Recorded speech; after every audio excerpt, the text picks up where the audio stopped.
lose themselves by what they are doing at that time, by what the job description is.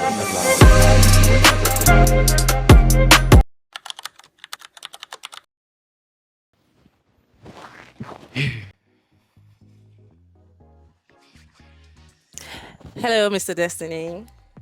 Hello, How are you doing today? I'm doing great. It's so good to have you back. Yeah, so good to be back. Yeah, so good to be back. So, you recently traveled to China, yeah? Can you tell us what prompted that decision? Why did you choose to go to China? I mean, everybody's asking the same question, right? People who are very close to me, why did you go to China and stuff like that? I mean, it's a very good question because as humans, we are always we do things for certain reasons. Yeah. So for me, I mean, I've been a software engineer for over nine years now professionally, and I recently recently started embracing entrepreneurship, learning more about business, how to run a business, how to set up business and stuff like that. So, and also I've been following closely the trade war between the US and China. So, so I would say I have a lot of reasons why I decided to go to China at this time, basically to explore the market, to see what is available, to see the opportunities, you know, you know, yeah, basically all that. But if I'm to put everything in one word, I would say um, positioning. If I'm to put every of my reason in one word, I would say positioning. Okay, so I mean, I believe that our decisions are driven by the information that we have access to. So if you make good decision, if you make bad decision, it's most likely influenced by the information that you have access to. So going to China was a way for me to get information, not surface level information. I mean, in-depth information to understand how businesses are done, to understand the industries, to understand the opportunities that are available. So when I was going, I was actually open-minded, even if I had some certain things that I needed to explore, to cover, but I was open-minded. I was ready for anything at all. So I would say that's basically my reason for going to China. At some point, my wife was telling me, "Are you sure this is not too expensive?" I was like, "No, I think the investment is going to be worth it at some point. Even if not now, but later in the future." That's why I said positioning. Yeah. So yeah, that's basically why I decided to go to China at this time. So, were there any specific or any type of challenges that you faced? um, uh, I mean, I won't really say I faced a lot of challenges, but um, this was actually my first time, my first international trip, and um, I spent a lot of time on the aircraft. Now, basically, when we're going, it was around 10 hours. So for a first time, it was a little bit stressful. You had to sit on a spot for that long hours. I couldn't sleep. I couldn't rest. I was just restless.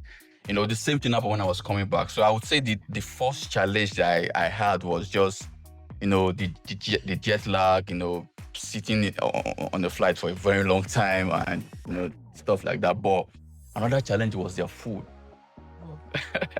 I struggled a lot. I struggled a lot to adapt. I couldn't really adapt. I'm someone who selects food a lot, so I pay very good close attention to what I eat. So when I go to China, their food was just out of this world. Their seafood, their pasta, what their noodles. I struggled a bit, but at some point, when we started moving around China, we were able to get, places where we could get Nigerian food, like jollof rice, like semo.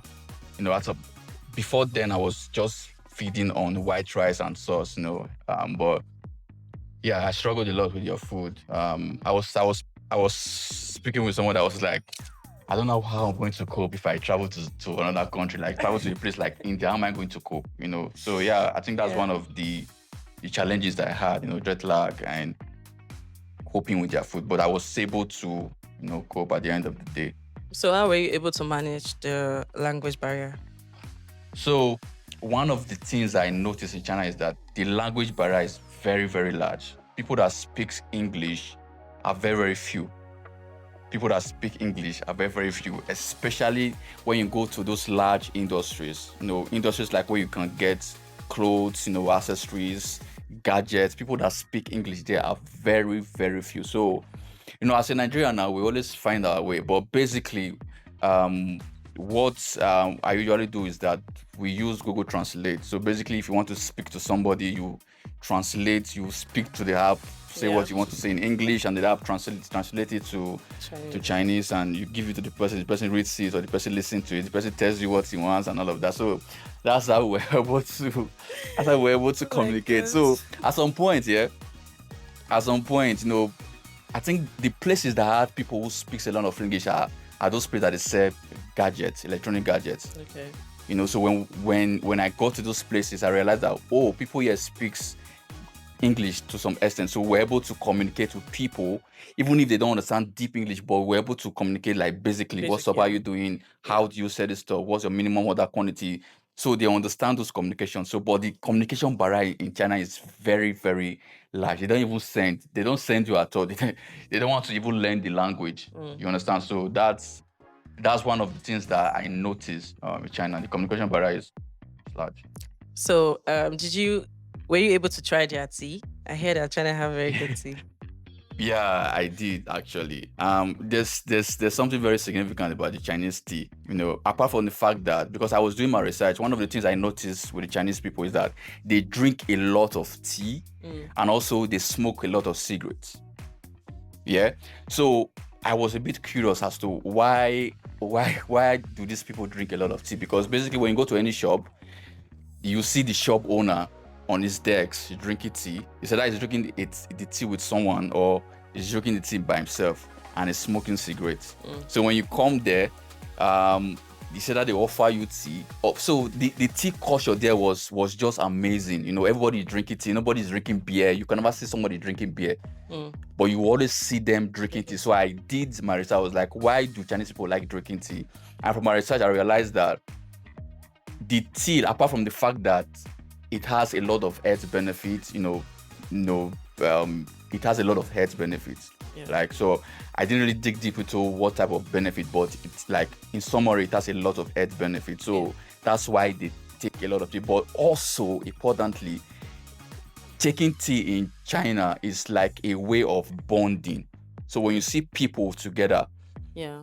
sharing conversation, there's always tea there. So taking tea in their culture is like a way of saying that I extend my hand of friendship to you. Mm. You understand? So that's one important aspect of the Chinese tea. And I also realized that it is a way for them to extend their friendship to especially foreigners, people who comes to China to do business.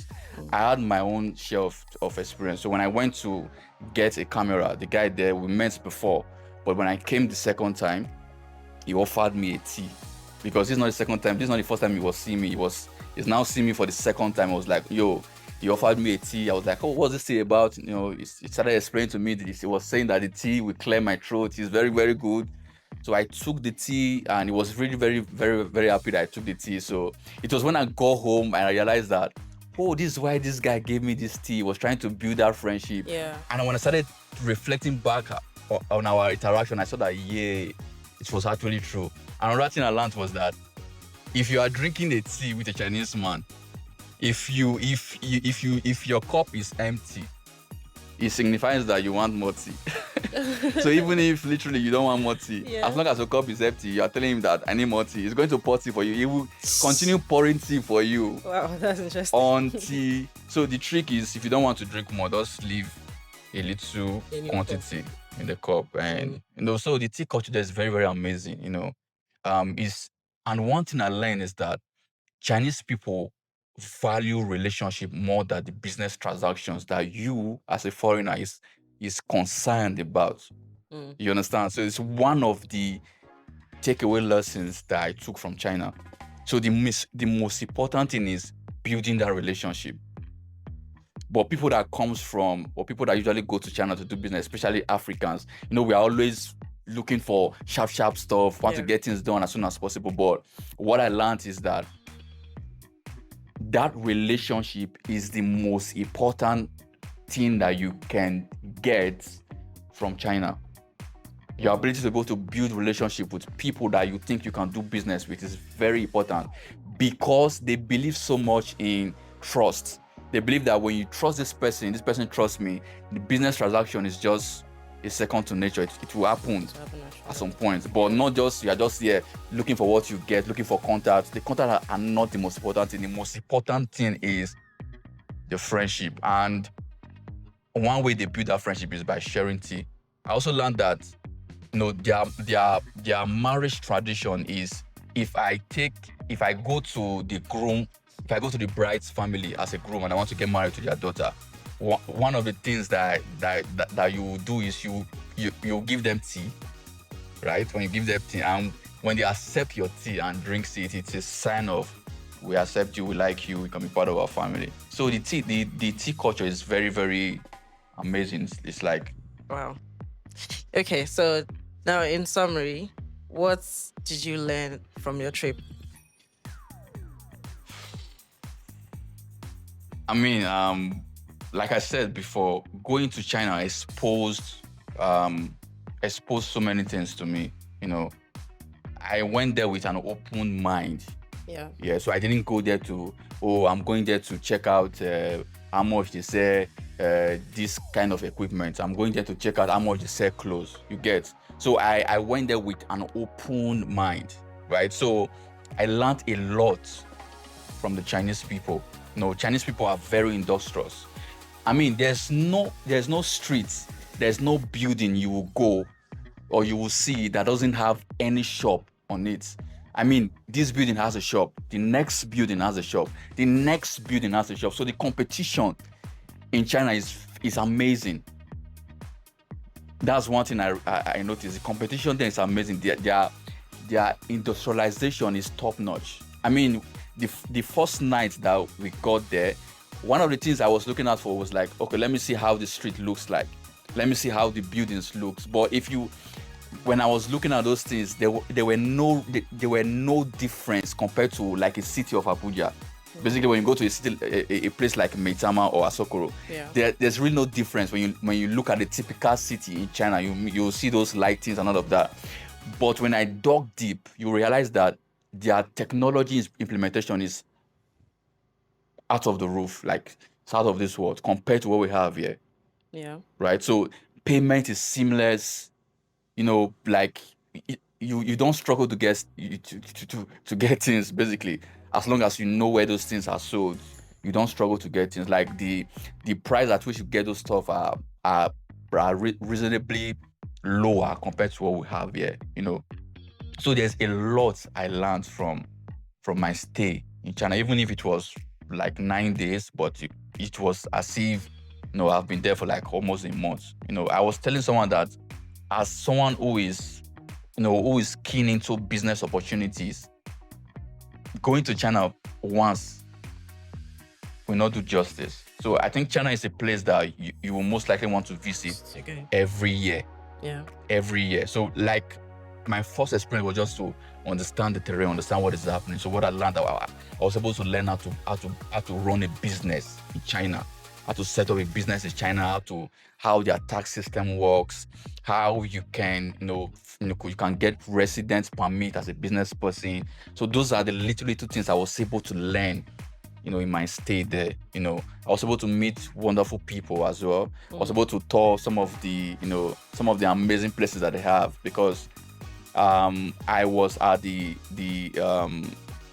Guangzhou province in China. In China they have different provinces, just like we have states here.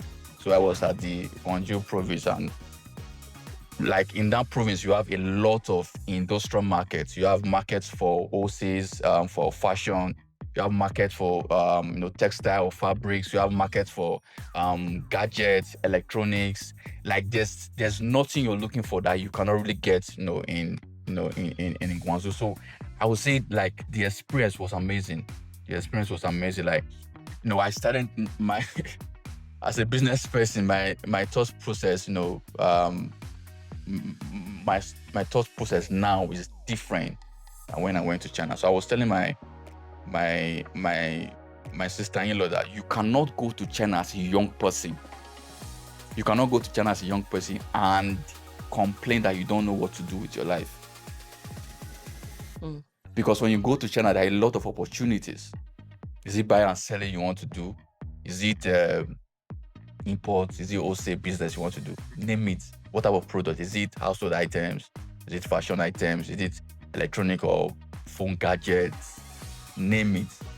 The only challenge could just be startup. But if you say you don't know what to do, not when you go to China. So yeah, China is an amazing place. It's an amazing place. I also had the opportunity to speak to some of the locals there. Understand how they do business, understand their culture. So, thank you very much. It's an amazing experience. Thank you for that session. I hope we get to see more series on your experience in China. Maybe you can tell us. Yeah, so the thing is, I have a lot of I'm someone who likes to tell stories. Yeah, so my stay in China what I did was at the end of every day, I usually document my experiences. I'll just record them. This is what happened today, this is what I learned. So I have everything documented. So I think what I can do is just to share some of those stories, try to make the videos that I have, the images I have, try to make them more that people can relate to more. So yeah. Okay. Thank you, Mr. Destiny, for this session. See you in the next. Thank you. And yeah, one thing I would like the audience to have from this section, because this is my experience. Yeah. Yeah. As much as it is my experience, I was the one that was there. It is I that experience all the experiences that I'm explaining. I think one thing I would like people to take away is that traveling is indeed education. I've been hearing about when you travel, traveling is education. But yes, I've experienced it for myself, firsthand. So young people should try to travel a lot. I know you will say it's expensive, blah blah blah. But if you have the opportunity to travel, take the opportunity. So for me, I'm looking forward to my next trip outside the country. So yeah, so that's a lesson I have today. So see you guys in the next episode. Thank you. See you. Peace out.